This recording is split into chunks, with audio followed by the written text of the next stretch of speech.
All right, ladies and gentlemen, today we're going to take a look at political systems and take a little bit of a look at both political systems and political economies. So make sure you get out your notes, you follow the Storm philosophy, sit back and enjoy.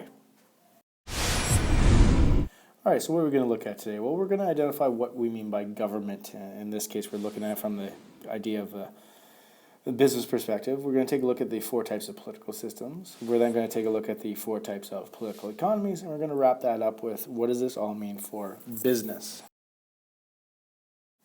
All right, so first off, before we get into political systems and political economies, we definitely have to have a solid understanding of what we mean by government. Now, government is really what we know as far as the group of individuals that control and sets the direction for programs and policies for the country. We often refer to this as policy of the state. State being that I guess term we use to represent the area, right? So this could be either the country, this could be either the municipality, this could be the province, whatever it may be. So again, it's that group that controls the state at a given time. It's the government that refers to, again, that idea of a larger system that is organized and therefore sets that policy.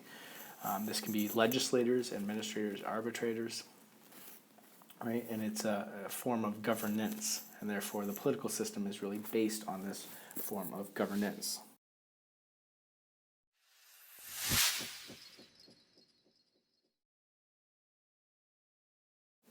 So first up, we're going to take a look at monarchy. Now think the Queen, think the King, think Will and Kate. No, not the TV show, but Will and Kate of England, right? These are the future monarchs of England. Monarchy is just that. It's inherited power that is passed down through a family line. Again, this can be a single individual. It can be more times the family. And therefore, these monarchs control the government. They control the country. They can decide the limits of the length of the tenure. They can decide who becomes the head of state in these countries. If they have absolute power, this is called an absolute monarchy, so they can decide everything. They have few legal strengths. But most monarchs today are constitutional monarchies, so that they work in with the government in power, the democratic elected officials. That's exactly what England is. But most importantly, again, this is a power that is passed down through generations, and the family therefore decides everything in terms of policy. In today's day and age, there's very few forms of monarchies. It was very popular up until about the 19th century, but it's not really that prevalent today, not really that popular. There are 44 sovereign nations in the world that have monarchs as head of the state, 16 of which are commonwealths under the power of Queen Elizabeth and England.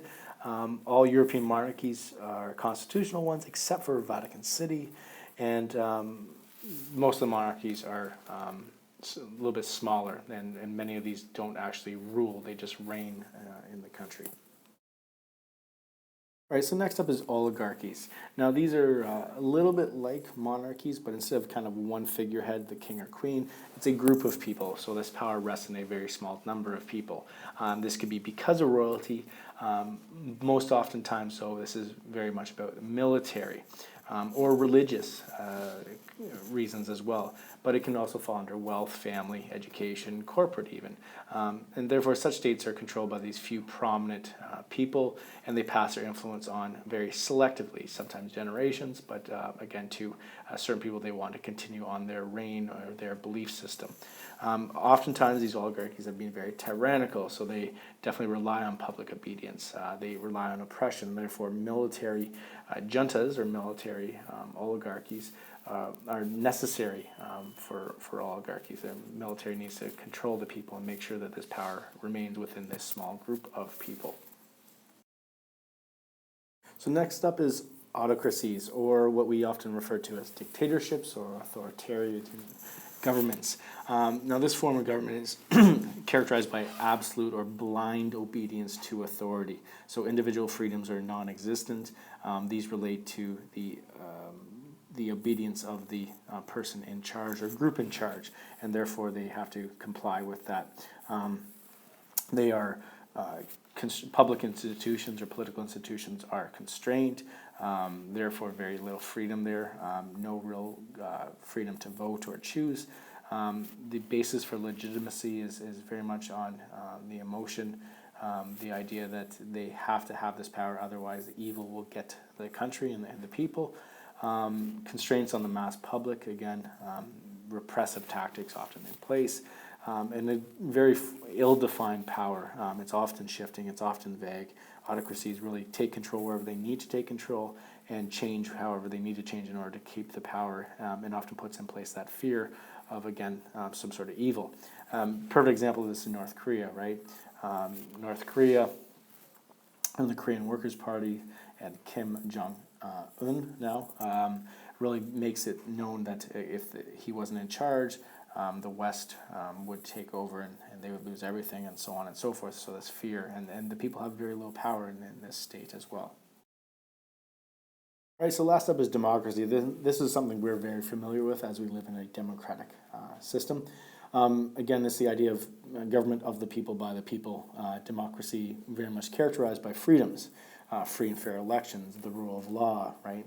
The idea of innocent until proven guilty, free speech, the right to assembly, free press, freedom of religion, so on and so forth. So the people have the right to govern themselves, and therefore they vote on various people to represent them in some cases, which is a representative democracy, or direct democracy where the people vote for every single decision, which can be bogged down and not necessarily the most efficient process. But in either case, the people have the right to govern themselves, and therefore every person is entitled to those fundamental human rights.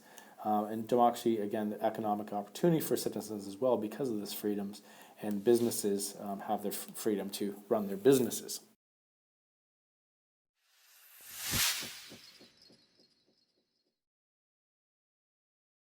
All right, so now let's take a look at the political economies. Now, this is the idea of the political systems mixing with our economic systems of free market, command, and mixed.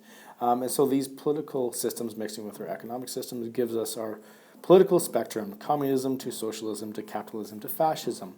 On either ends of the spectrum, we have our extreme political orientations. In the middle, we have our moderates. And anywhere in between, we have the mix of command, or free market with democracy or autocracy. First, from the far left, let's take a look at communism. Now, communism, we have our command system with our autocracy, and where the government is that central decision-making body. Karl Marx and Frederick Engels created the Communist Manifesto. The idea of capitalism is corrupt. We needed equality in the classes. So the goal with communism is for equality. The system, again, with command, makes sure that everyone gets what they need. The emphasis, therefore, is placed on capital goods, military especially, because, again, you need to control this kind of political system unless the people want to, or the people will rise up. Non-democratic process as well, so people don't have a say in how things are done. And again, that's another emphasis for the military. And decisions, therefore, are made by a small group of individuals. With communism as well, there's little to no incentive because you're provided everything that you need, and therefore why go out of your way to really improve yourself? You're going to get what you need. Innovation, therefore, is lacking. And through history, we've seen communism appear through the Soviet Union. In the People's Republic of China, to a certain degree, still is communist, but I guess the best example still is Cuba.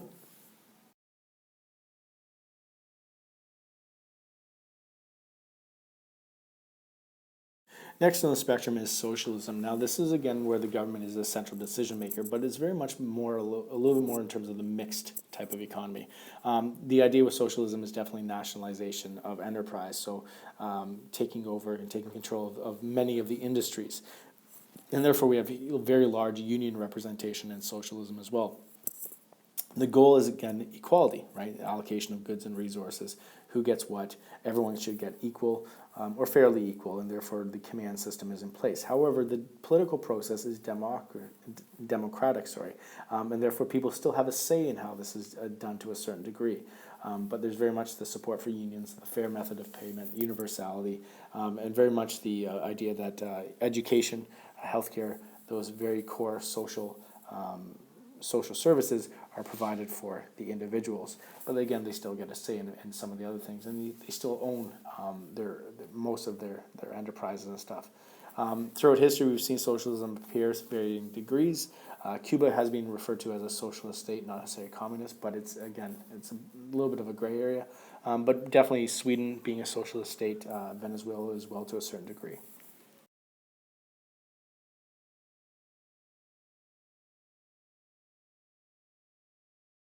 All right, so next up on the spectrum is capitalism. Now, this is the idea of free market system with democracy, free enterprise, survival of the fittest. Supply and demand play the central theme here. Right? Whoever can afford it will pay for it, and therefore it deserves the good. The idea with businesses, maximization of profit, keeping competition free and fair, and that's where the government needs to come in, right, in a capitalist society or political economy, to making sure that competition, there's no cheating, let's say, with this. But the free market reigns, supply and demand, again, controls democratic political process, so the people have the say in this, and therefore they control many of the decisions.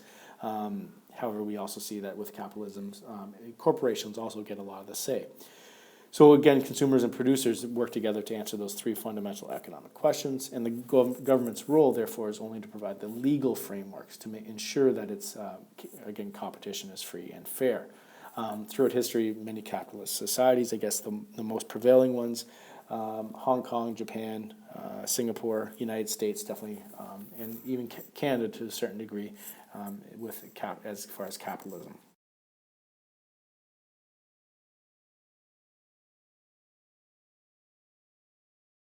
All right, so last up of the extreme right is fascism. Now, fascism being that political system where we have quote unquote free market system, however, with a dictatorship or autocracy in place. So this dictator controls everything. So if he controls everything, is it really free market? Yeah, it doesn't really happen that way. Historically, this has also involved military power and lots of force, from Italy to Nazi Germany under Hitler. Dictators have really controlled how things go. They have allowed some people to own freely their enterprise, but as we know, they've also taken away many of those rights and freedoms, right? So it's not exactly a free market. The goal with this system is definitely political and social control, and therefore keeping and oppressing the people is paramount. Although it does have free market and the citizens have the right to own the property, again, there's very strict guidelines set by government, and oftentimes the government friends are the ones who are really the only ones who have the free market power. Again, through history, Hitler being one of them, Auguste Pinochet being another one. Currently, what we see as far as fascist regimes, I would say, is Burma or Myanmar. All right, so what does this all mean for international business? Well, again, if we're looking to expand into a foreign market, we definitely need to understand the political system. Business is never done in a Wild West format where anything says and goes, right? You have to comply with government regulations and restrictions. Some political systems have much more restrictions than others. Some have many more freedoms, and that's something to consider as far as expansion. Whoever's in charge, you definitely need to understand what is their goal, right? The markets, the consumers, do they have freedom or don't they? And therefore, it's important to mix both political systems with economic systems and really understand the political economies, right? Even under communism and fascist rules, corporations and businesses have still been able to operate in some way, shape, or form. And so it's important to understand this. It may not be the necessarily best thing to be doing as far as operating under these kind of systems, but it is a necessity for some businesses. And so it's important, very important to understand how.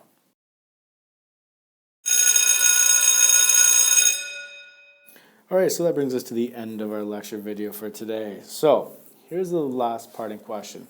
We are, I think, very familiar with democracy, and we understand how it works and how it operates since we live in such a state. But I want you to think about this. Is democracy necessary for international business? Is it something that needs to be there for international businesses to thrive, to succeed? I think it's a very important thing. I just wanted to consider, is it necessary? All right, so consider that question. Make sure your notes are in order, and that's it. That's all. That's everything. We'll see you tomorrow.